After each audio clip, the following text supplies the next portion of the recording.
guys, how you doing? It is Lasty here. Welcome to a new episode of The Road to Glory here on FIFA 19 Ultimate Team. This is episode number 17. Now, if you missed episode number 16, which a bunch of you did, you can find it in the top corner. It's an extra long episode with a whole bunch of stuff going on. And, well, we changed the team to look like this. So I've only got one team now, thanks to the comments that you've been leaving to suggest that I should have one team to try and get used to it, as opposed to having two teams and, like, chopping and changing all the time. So we have one mega squad. It looks really, really nice. Spoilers, it will slightly change once again in this episode, but not by much. But yeah, some things will happen which will kind of force a change in the team.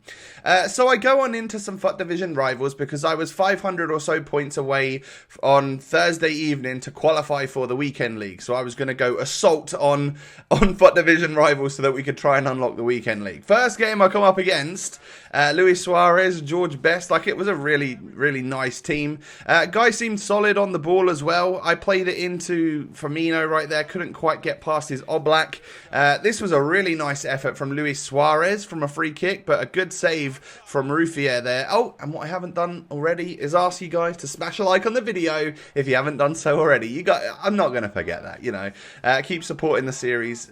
You're doing an amazing job at that at the moment. Thank you so much. And don't forget to subscribe to the channel if you guys are new around here. Apologies for like the green screen today. It's incredibly bright and sunny on one side as I'm recording. So there's a chance that I'll either be sort of fuzzing and buzzing around and it will be difficult to see me, or the colours will just be a bit wrong. There's not much you can do when it's a super sunny day and you got to record a video, right? But I go 1-0 up against this guy, and out of all of the people in this guy's team, you know, the Suarez, the George Best and all of that stuff, the one that scores is Iñaki Williams, and he seemed to be causing me a whole lot of trouble. Moving on into the second half then, George Best went for a little bit of a mazy run. I saved the effort, but it comes straight back into his feet, and he basically walks it into the back of the net. Now, he should never be ever seen doing that celebration on FIFA. That's just, oh my god, ridiculous. Like the chicken dance. Is that the Kevin Nolan celebration? I'm not sure. However, we go down the other end and pretty much kick off goal him. And it is so crazy to think that in that situation, I knew the best possible way for me to score was to flick it up and try and volley it.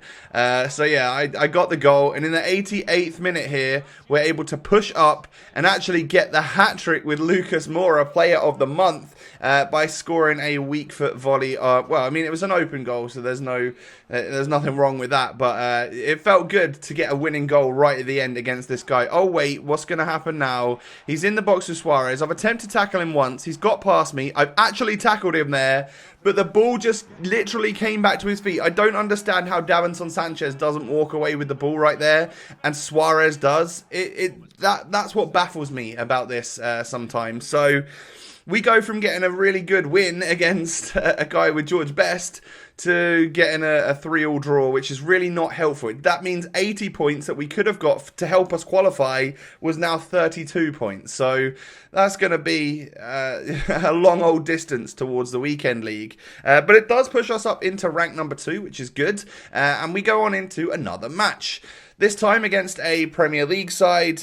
Nice team. First time I think I've played against Aubameyang. Very, very pacey attack in Sterling, Rashford and Aubameyang. And it's just like a real nice team that, I don't know, definitely rivals mine at least. It could potentially be seen as better, I guess.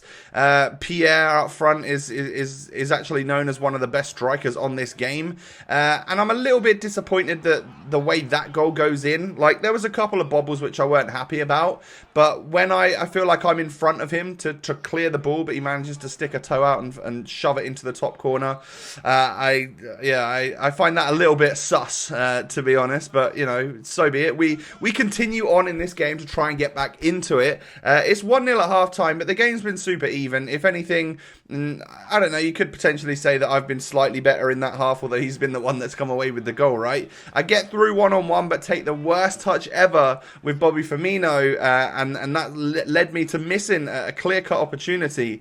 But what he is good at is the timed finesse. Now, that was an outside of the boot one from Firmino, and it flies into the top of the net. I think the keeper got a touch to it, but because it was green and perfectly timed, that's the sort of thing that takes it past the goalkeeper.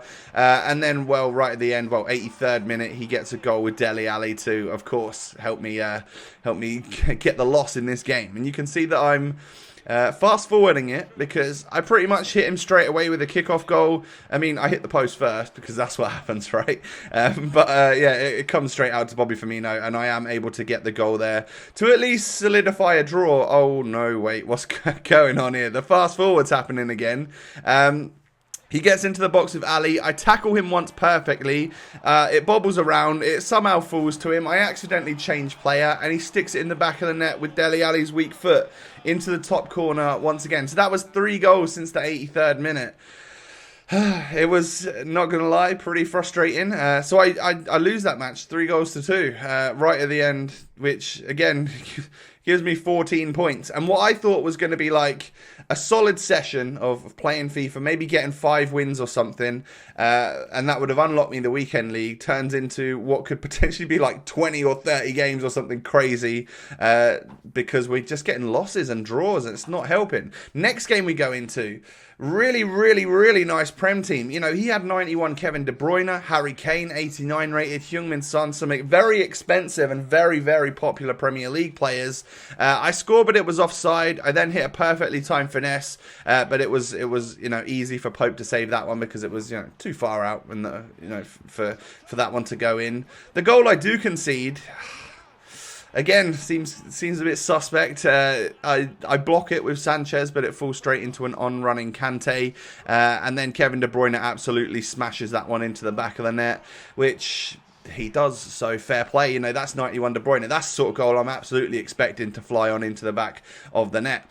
But can we get back into this one? Lucas runs his way into the box, and with that weak foot, does manage to stick it home. So 30 minutes gone. We are down, but we've scored. So there's hope. There's a chance that we can win this one. And then I give a penalty away. Aurier's there. I don't think he gets sent off because that would have been a second yellow, but it doesn't matter at the end of the day because he doesn't get sent off and I saved the penalty. So yeah, as much as I didn't really like the decision, it was fine because I was able to save it and stuff. Lucas then pushes down the right, whips it into the box, and that's a big head from Bobby Firmino. We're over 3 minutes into injury time at the end of the first half when the referee said there was only going to be 3 minutes. So yeah, we kind of get lucky to score that one right at the death of the first half. Into the second half we go then. Can we turn this game around from being 2-0 down? Well, it looks quite positive because Van Dijk this time is the one to give a penalty away. I don't think my opponent had much to do with it, but again, when these players are making these crazy like AI runs and then they make these sloppy challenges or they accidentally barge your defender, sometimes it gives a penalty away, and we've both had one in this game. So I score mine, but we fast forward it. He runs down the other end, kickoff goals me with Heung-min Son. So straight away he's back into the game, and he then pushes down the right again. Walker plays it in, and an open free Harry Kane, especially with volleys how they are on FIFA 19, is obviously going to score that one, put it into the back of the net, and then he held out really well. So we get a draw and then 2 defeats in a row, which gives us an abysmal amount of Champions qualification points. We push up into 1600, but that's still an absolute age away if we can't solidify some victories here. Good thing is we were pushing nicely into rank number 2, and then I decide, you know what, I'll go into another match here. I really desperately need a win. At this point I'm frustrated. My head has gone because you know what it's like. It's a very frustrating version of FIFA, I'm not gonna lie. Every game is effectively one of the toughest games you'll play because you're playing people on your skill level, at your skill rating. So yeah, it's difficult, I'm not gonna lie, and it does cause me to completely and utterly lose my head. Nothing has broken yet. I don't think anything in my setup has quite seen a smash or anything from Rage just yet, but it could have possibly happened after this game right here, because I was 3-0 down in the first half. Then I go 4-0 down in the 64th minute. It was just I couldn't do anything against this guy. Well, I got 1 goal. Yeah, but this when your head's fallen off and you're playing stupid FIFA and just conceding goals, which in a normal situation you might have been you might have been defending against all right, but I don't know. This one really bugged me, and this was the final goal of the game. He whips it in. My defender sort of moves away. Goalkeeper misses the punch, and it just drops onto Gabriel Jesus' head. And I'm like, I don't know what else I could have done there. Figured that one would have been an easy clearance from either my defender or my goalkeeper, but no, it didn't quite happen for me. So in a game where we both had the same amount of shots on goal, I lost 6-1, and that was it for me. Unfortunately, yeah, we didn't quite get our points this week. It would have been a lot different if we'd have got some wins. I would have continued on playing, but my head was gone at this point. It's week 1. It doesn't matter. A few days' time, the next weekend league will be here. We'll have played enough games to easily get in, but unfortunately not this weekend. So be it. Doesn't really matter. There were some SBCs that came out, which took my fancy a little bit. I wanted to complete them. We kept packing this Vanakin guy, or whatever his name is, so I decided it was time to get rid of him. Champions Will Rise was the name of the SBC. It came out alongside marquee matchups. Now, I had to buy a couple of players in order to complete it, but it didn't really cost me a whole bunch. It seemed like a super cheap way to get a mega pack, a 35k pack. Now, a lot of the players in my squad would have had loyalty. Don't necessarily recommend that you just copy the squad because it might not work out for you. But we get Rudiger from the pack, from the mega pack. So, I don't know, he's like a 2.5k player. So it was unfortunate not to get boards in a 35k pack. I feel like sometimes it almost should be a given to get boards in a pack that expensive, but it doesn't matter. A lot of the player prices are up right now, so it cost me a couple of K to do. It was going to be easy profit at the end of the day. Definitely worth it in my opinion. And then because we chose untradeable rewards and got double the amount of packs in yesterday's episode, it really, really helped us to complete marquee matchups. Now, I think I did have to go out there and spend I don't know, 5 to 10k, let's say, on certain players here and there that I didn't have for marquee matchups. Like this one right here, I needed to go out and buy a Greek player who ended up costing me like 2,500 coins and stuff. But I really like the requirements for marquee matchups this week. For the people that invest and on specific players and specific matchups, it seems to not be paying off. And it just seems to be like an overall rise in price on the whole market, which means that you can snipe players and get players for a bit cheaper if you're quite I don't know, if you just spend a little bit of time and don't absolutely rush it. So I used loads and loads of the players that I had from untradeable packs to complete marquee matchups this week, and you know, this particular squad right here, I had to go out and buy a couple Brazilians, 900 and 800 for a couple of Leon players. I only needed one, but it just so happened that the cheapest left back that popped up also played for Leon. And then I heard a whole bunch of Argentines in the club that helped me complete this one. So yeah, marquee matchups. I believe I started on like 38k and was down to 28k. So brilliant. You know, it's not cost me much at all. Even if I get terrible pack luck from these ones, it's going to be easy profit. And the first pack rolls around, the silver pack itself, and we get a Greek centre-back, silver Greek centre-back. Now, I know that that's going to be banked straight away. I think I initially tried to sell him for like 4.5, didn't quite work out. We'll eventually sell him for like 2.9k or something. So that's a brilliant pack straight off the bat. You know, someone like that is always going to sell if there's a requirement out for him at the moment.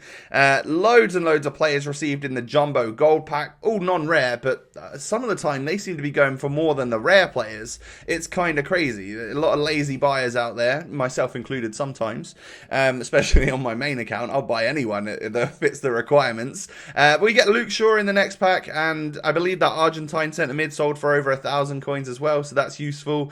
Next pack rolls around, a couple more to go for the overall marquee matchups. We don't get boards once again, and this time we get Keisuke Honda, 78 rated Japanese midfielder. That's not what you want to see popping out of your pack, is it really? But we get Vinicius Jr., so I know that's a guaranteed 1,000 coins plus, no doubt about it. And then the final pack, the overall reward pack, we don't actually get boards again, which is annoying. Yeah, it would have been nice to get. It would have been nice to get a good marquee player from the marquee matchups, but it doesn't matter. We definitely profited, no doubt about it. Vitolo's like a 2,000 coin player. Kazawa was there. We also had players that were other ones featured for marquee matchup squads, so we could sell them on for a nice heightened price. And then I had a couple of things left over from the untradeable packs, and maybe a couple of tradable players in here that I've just had in my club, to go ahead and complete 2 more of the UCL upgrade packs before they expired. Now I ended up deciding that I didn't want to spend my coins on any of these packs. They seem quite expensive, but with the players that I had, I'll happily do just 2 more, see if we can get any luck, right? First pack, we get boards, which is brilliant. We get, well, it's someone from Ajax, and it's Tadic. You know, it's not someone that you write home about. You're not going to be jumping out of your seat, throwing your chair against the wall, so excited that you packed Tadic, are you? So, looks like an alright player. We get Nathaniel Klein. That could be useful down the line for like an SBC maybe. But you just saw that, right? We're getting a walkout in our second and final pack. And we end up getting Greek centre-back from Roma. That is going to be Kostas Manolas, who is 86 rated. And I was really, really happy with that. We just did 2 packs. And, well, we've done a few more in previous episodes, right? But let's say in total we've done like 6 maybe. And we've actually come away with a walkout. That's way better luck than what I've had on my main account. We actually get 2 Greeks in this one. So if I hadn't have already done marquee matchups, I could have used that guy in one of the squads. But so be it. But it forced me to like want to make a change to the team. So some stuff sold here from what I had up from marquee matchups rewards that I decided to get rid of. I sold stuff that was at a heightened price. Anything that was kind of discard value, I decided to keep. I then went out and bought Koulibaly. I also went out and bought Florenzi at 15,000 coins. Koulibaly was like 37 or something. So we spent that 50k that we just got up to. It also led me to listing up my defenders on the market. So Kimpembe's gone. I listed Davinson Sanchez. I also listed Aurier. And the goalkeeper was untradeable, so he's just going to sit in the club. I buy Allen. I buy Perrin. And that should be it. That should be me completing my squad. This is what the new look squad looks like. It's very, very similar, of course, but I feel like I need to use that 86 rated Manolas. Why not, right? So selling up Kimpembe, selling up Davinson Sanchez, freed up like 55k. We've spent 55k, I guess, again on a centre-back and a right-back. So it's worked itself out, and we've got a really good centre-back in the squad in Manolas. So you can see some of the stuff has sold here, and we're back up to 12,000 coins. Well, the reason we're down to 12,000 coins, we should have a lot more, right, is, well, we're also trying to sell Fekir. Don't need him anymore. I bought a Fred, because my initial plan was to buy Fred and use him as a strong link next to Fabinho in the squad. So at the very last minute, I realised that, I needed Allen and Koulibaly for Chem. So I've sold them now. I never used them, but I sold Koulibaly on for a little bit of profit. And we've still got Allen, but, you know, it meant that if I bought Chiellini, which was my initial plan, I could have Fred. Now, I bought once to watch Fred. I don't know whether or not there's any chance of him getting an inform, but he was like 60-odd thousand coins, and it seemed like a safer bet than buying regular Fred, because once to watches are out of packs, there's a chance that someone like Fred could go a little bit up in price, and there's always the chance that he could boom in price if something happens for Man United. I don't know if he gets game time. I don't know if he's injured. I have no idea. But someone like regular Fred is probably going to start dropping down in price because he's been out of packs for a week. When he's back in packs, there's going to be a flood of him. I just figured that when I had the coins, I might as well buy ones to watch Fred, because there wasn't a huge difference. It was like 35k for normal Fred or 65k for ones to watch. I know they're exact same card. If I need to, I'll offload that one. But for now, this is what the squad looks like. We've brought in Chiellini, we've got Perrin, we've got Fabinho still, obviously Fred in the team with Manolas and Florenzi. It's looking good. We'll test it out in the next episode. Guys, if you have enjoyed, do me a favour, smash that thumbs up button. Don't forget to subscribe to the channel if you're new. Have a lovely day, most importantly. Good luck if you're in for Champions this weekend, and I'll catch you next time. Peace.